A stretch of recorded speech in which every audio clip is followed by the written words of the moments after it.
Salut les mecs, donc le bilan d'hier, euh, très moyen.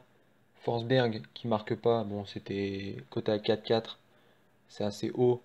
Ça a été le meilleur pour moi de Leipzig. Il est passeur décisif, c'est un très bon joueur, il me fait beaucoup penser à Eriksen.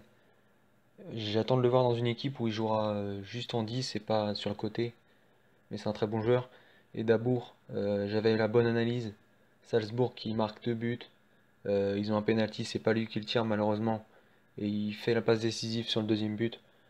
On est encore une fois dans le vrai, dans l'analyse, mais bon, ça manque de réussite. L'OM qui a fait un bon match aussi, il faut le dire. Ils ont été meilleurs que Leipzig, ils auraient dû au moins marquer un but. Donc c'est de bon augure pour le match retour. Donc oui, le bilan est pas bon, euh, mais je suis pas inquiet parce que les analyses, bon, je vois bien que j'ai pas beaucoup de réussite. Euh, Et il faut se dire que j'ai 30-35% de réussite sur mes pronos. Donc si on compare ça au jour, ça fait 3 ou 4 jours sur 10 où je suis gagnant, on va dire. Donc c'est évidemment normal que j'ai des grosses périodes de disette. Et encore une fois, je dois être le seul sur YouTube à montrer mon bilan net et propre comme ça. Donc franchement, je vois pas comment je peux me faire critiquer là-dessus. Donc alors on commence en Ligue 2. Donc Ghislain Gimbert, le buteur d'Ajaccio, qui a marqué 11 buts cette saison, c'est un vétéran de la Ligue 2. Il a fait plusieurs saisons en marquant une dizaine de buts. Il se déplace à Châteauroux. Châteauroux, c'est une bonne équipe. Mais là, c'est Ajaccio devant, c'est fort. Euh, ils voudront évidemment gagner pour recoller à la deuxième place qui veut dire monter en Ligue 1 directement. Il faudra aller chercher Nîmes qui est 4 points devant. Il va falloir gagner des matchs importants comme celui-ci. Même si Châteauroux aussi voudra se battre pour les playoffs.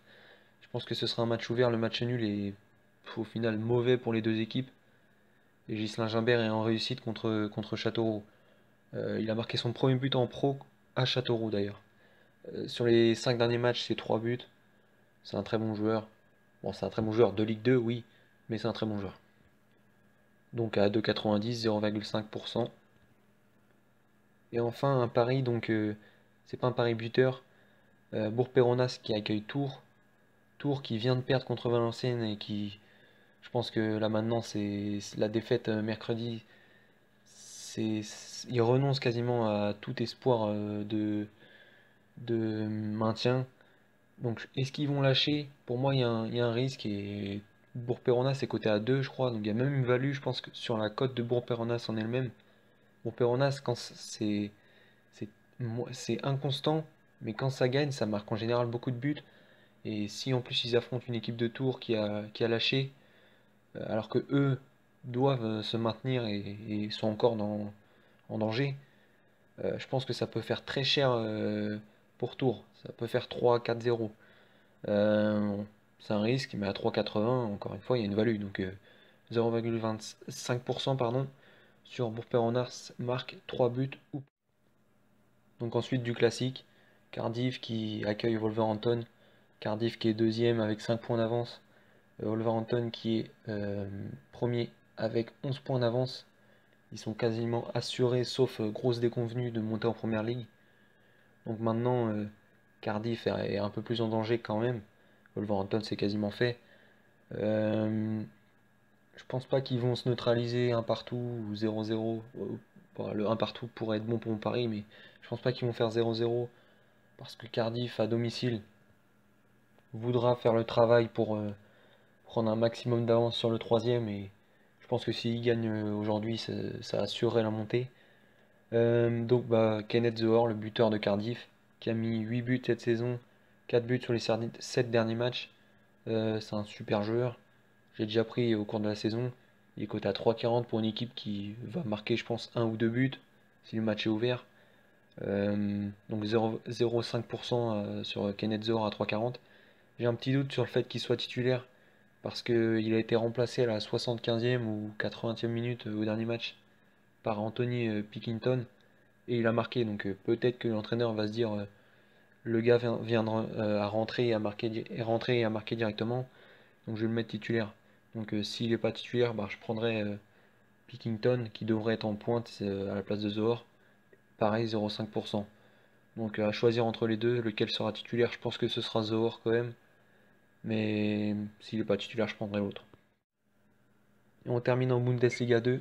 Le 7e accueille le 14e, en sachant qu'il y a un point d'écart entre Sanderson et Furs. Donc le classement veut rien dire. Les deux équipes ne sont encore loin d'être maintenues. Ils ont 3 et 4 points d'avance. Donc faut prendre des points. Furs reste sur 4 victoires sur les 5 derniers matchs. Sanderson, c'est 3 défaites, 2 nuls. Donc la dynamique est largement en faveur de Furs.